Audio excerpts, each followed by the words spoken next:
Marta Vera decía, bueno, ¿cómo piensan resolver el tema de los vendedores ambulantes y el comercio informal? Que es lo que estén, pues digamos, ese es otro tema más complicado aún. Y para eso se diseñó el programa de ingreso solidario. Sí. El programa de ingreso solidario que lidera el Departamento Nacional de Planeación es un programa un poco parecido a los de Familias en Acción, diseñado muy rápidamente, porque aquí yo también debo decir, hay veces uno dice, pero es que no ha llegado el cosa, pues acaba de diseñar, o sea, llevamos 5 días en el tema, porque aquí cada día es como si fuera un mes. Yo le voy a ser franco, o sea, yo vivo mi día como si fuera un mes. O un año. Yo pensé que era difícil ser ministro, porque ya trabajaba mucho más que antes. Y ahora, pues esto ya es ser ministro en pandemia, eso es pues, peor que ser 10 ministros a la vez, de la cantidad de actividades que tenemos. Bueno, pero eso es cierto. Y pasemos entonces de los vendedores del comercio informal a la pequeña, mediana empresa.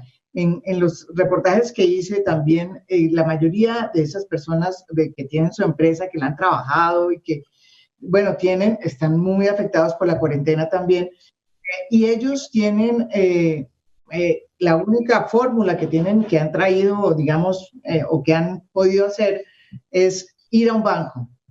Y en el banco, la mayoría de los que entrevisté han tenido una negativa por parte de los bancos. Entonces están en una situación más complicada porque no saben qué hacer y van a perder su negocio. Usted me mandó usted mismo la última encuesta de Fenalco, en donde dice que es realizada entre el 21 y el 25 de abril. Se asegura que el 38% de las empresas del comercio en Colombia podrían cerrar o acogerse a la ley de insolvencia. Y el 69% de los empresarios dice que tendrá que disminuir su personal entre un 25% y un 75%. El ministro de Hacienda define las prioridades de atención en 3 círculos. El círculo de la salud, del cual más o menos hemos hablado.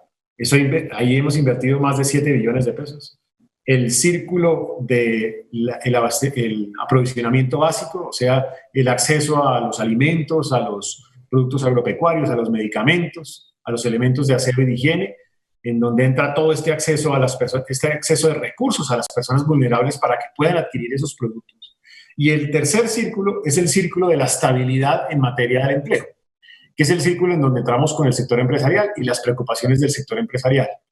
Este sector empezó a trabajar en la preocupación del sector empresarial antes de la emergencia económica. Yo antes de la emergencia económica, para los sectores más afectados, que en ese momento apenas se vislumbraban, eran los sectores de aviación, los sectores de turismo, restaurantes asociados a turismo. Para esos sectores en particular empezamos a tomar medidas que van en la dirección especialmente de generar caja, liquidez. ¿Cómo? Logramos mover la presentación y pago del impuesto de renta, presentación y pago de IVA, posponerla, pago de la contribución para fiscal en turismo. Logramos también mover hacia adelante lo que era el registro mercantil, RUES, que son costos para el sector empresarial. Y creamos líneas de crédito específicamente solo para esos sectores de la economía. En aquel momento fueron 250.000 millones. Sí, a través del sistema financiero, con una tasa, llamémosla, subsidiada por lo menos 2 puntos porcentuales por debajo de la condición normal de mercado, de los cuales en este momento ya están colocadas cerca de 220.000 millones para esos sectores. Después vino la emergencia, y en el marco de la emergencia viene una nueva realidad, y esta nueva realidad fue extender, porque ya empezamos a ver que el tema, como era obvio, iba a proyectarse a otros sectores de la economía apenas se declararan los aislamientos. Extendimos la línea de crédito Bancoldes en 350.000 millones, creamos una línea de crédito con Banco Agrario y otras entidades del gobierno nacional, buscando dar liquidez a los sectores empresariales. En nuestro caso fueron 350.000 millones, está prácticamente colocado. Creo que quedarían unos 20-30.000 millones en este momento, hoy solo para microempresas, que son los que están en este momento todavía pendientes de usar su cupo. Los protocolos de bioseguridad, y eso los establece, repito, el Ministerio de Salud, no los establezco yo directamente, son protocolos que tienen 5 capítulos, no son tan simples. En la práctica, incluso muchos empresarios me dicen, no, pero entonces no voy a poder operar, voy a tener que cerrar. Me lo han dicho varios empresarios. Y yo recurrentemente les he dicho... No son tan simples porque sean simples, sino que son unas medidas muy simples que son muy importantes, ¿no? Pero en la práctica implementar eso pues tiene Primero Sí. tiene costos, tiene, digamos, dificultades para ese sector empresarial. Y entonces ellos, lo que yo les he dicho siempre a ellos es, miren, aquí estamos frente a un tema que la prioridad es la vida. Y eso yo no lo puedo dejar de reconocer. Y yo soy ministro de Comercio, ministro de Empresa, y obviamente me interesaría reactivar el sector empresarial, pero también entiendo que aquí el primer compromiso de gobierno es la vida, la protección de los trabajadores, la protección de los ciudadanos. Entonces, ¿qué tienen de medidas? Primero, tienen un conjunto de medidas de bioseguridad para los trabajadores. Obviamente está políticas y planes de acción respecto al tema del lavado de manos, que no es solamente decir cómo se lavan las manos, sino también tener disposición alrededor del tema del lavado de manos. Lo que usted acaba de decir, distanciamiento físico, y eso no es tan sencillo. No, Piense en una empresa de confecciones, por ejemplo. Piense en una empresa del sector de plástico. Tener ese distanciamiento ya implica una serie de inversiones adicionales, unos esfuerzos adicionales, unas divisiones también de pronto físicamente. Tiene el compromiso de disponer y obligar al empleador a los temas de elementos de protección personal, que ya pues, supone un esfuerzo importante. Supone también un esfuerzo en los temas de limpieza y desinfección con una regularidad, lo cual hace que también implique pues, recursos y costos adicionales. En manipulación de insumos y de productos. También en manejo de residuos. Ese es solo uno de los 5 capítulos. Después viene el otro capítulo, que es el capítulo de manejo y prevención de situaciones de riesgos de contagio.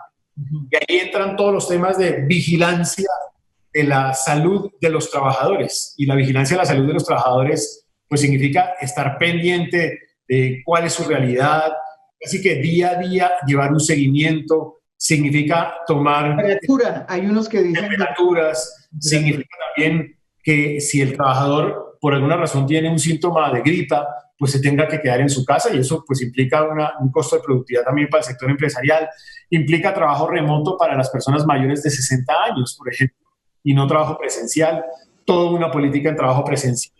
El problema de ellos es que si salen van a ser los primeros en contagiarse. La pregunta que le hago, ¿están conscientes de que esto también puede llevar a que se recrudezca el tema de salud, sobre todo en las personas más vulnerables? Yo diría que primero estamos conscientes de que la primera obligación que tenemos como gobierno nacional es acompañar a esa población vulnerable con esos recursos. Y cuando yo hablo de 16 millones, hablo de personas reales, concretas, que han recibido o que han venido recibiendo estos recursos de apoyo por parte del gobierno nacional. Las necesidades son gigantescas. Ahora, respecto de su pregunta, el tema de la salud. El ministro de Salud en el día de ayer, y me estaba haciendo contestar como ministro de Salud, en el día de ayer, fíjese usted, que señaló algo en el día de, no de ayer, incluso creo que fue la semana pasada, señaló, mire, nosotros para abordar este tema tenemos que ser absolutamente conscientes de que la prioridad es la salud y que por lo tanto la atención va a ser en los indicadores de salud. Y dijo, mire, tenemos 7 variables que hemos venido identificando alrededor de las cuales va a ser importantísimo hacerle recurrentemente una valoración. Montó un equipo técnico, un equipo científico, que es el mismo que ha venido trabajando de la mano del presidente de la República, también del ministro Fernando Ruiz, definiendo varias cosas. Primero, ¿cuáles los indicadores de reproducción efectivo de la enfermedad?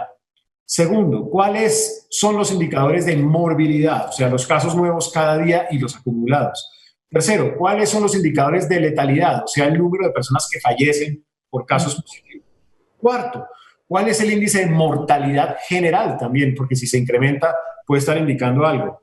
Quinto, ¿cuáles son los números de días de duplicación de los infectados, de los casos? Sexto, el índice de positividad, o sea, los porcentajes de muestras positivas respecto del total procesadas. Séptimo, la ocupación de las UCI, es decir, cuál es el grado de ocupación que tienen las unidades de cuidado intensivo y qué capacidad habría en ellas.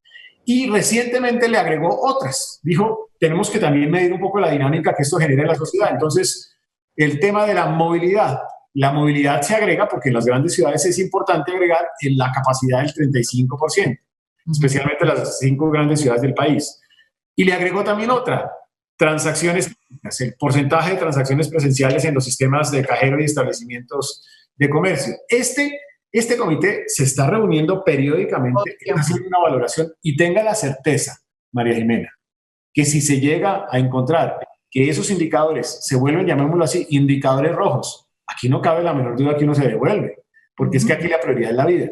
¿Usted qué diría, qué le diría? Porque muchísimos empresarios tienen esa queja, que van a los bancos y los bancos están con unos intereses incluso más altos, y ha sido una queja que produjo pues la llamada de atención del propio presidente Duque.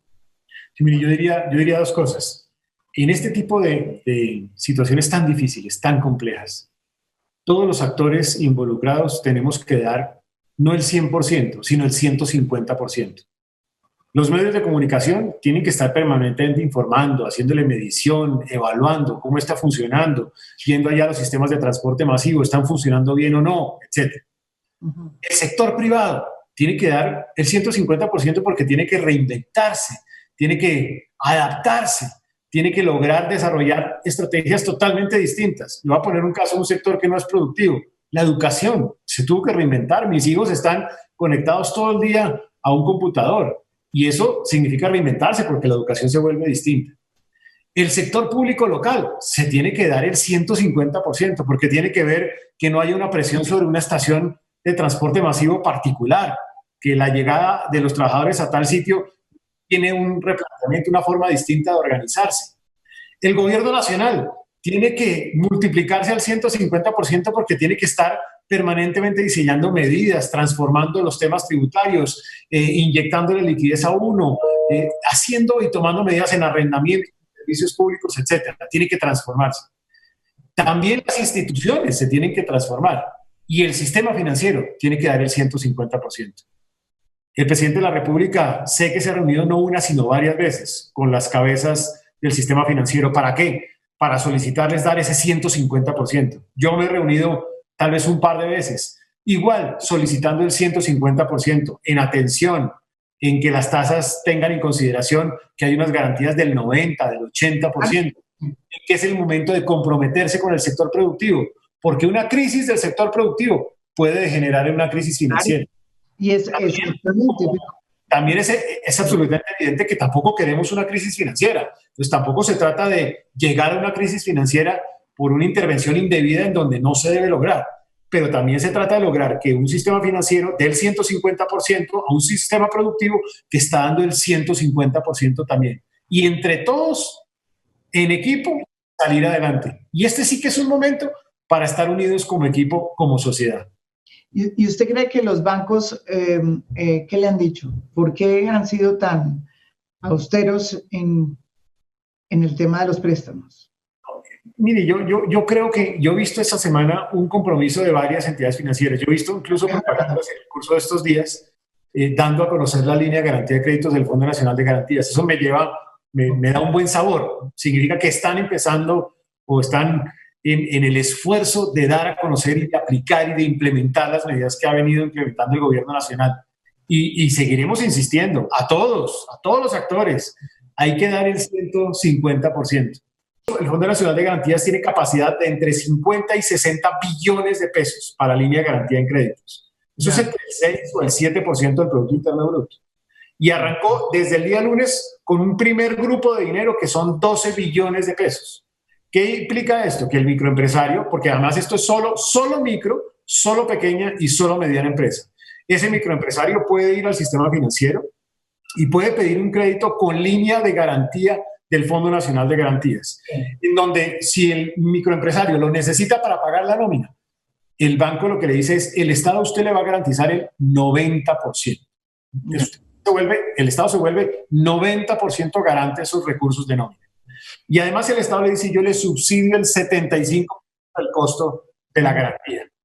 Y el Estado le pone un mínimo a ese banco de gracia. También le dice, solo crédito nuevo. Eso implica unos recursos importantes. ¿Yo qué digo? Claro, las necesidades son gigantescas, pero llevamos 5 días, realmente.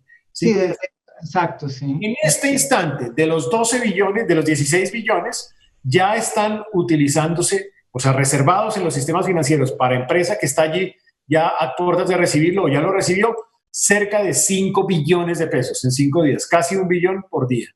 Y ahí estamos llegando a los distintos departamentos del país. Aquí no vamos a dejar de hacer ningún esfuerzo y seguramente si se necesitase más, haremos el esfuerzo. La prioridad en este momento es la atención micro, pequeña, mediana empresa, darle liquidez, acompañarla.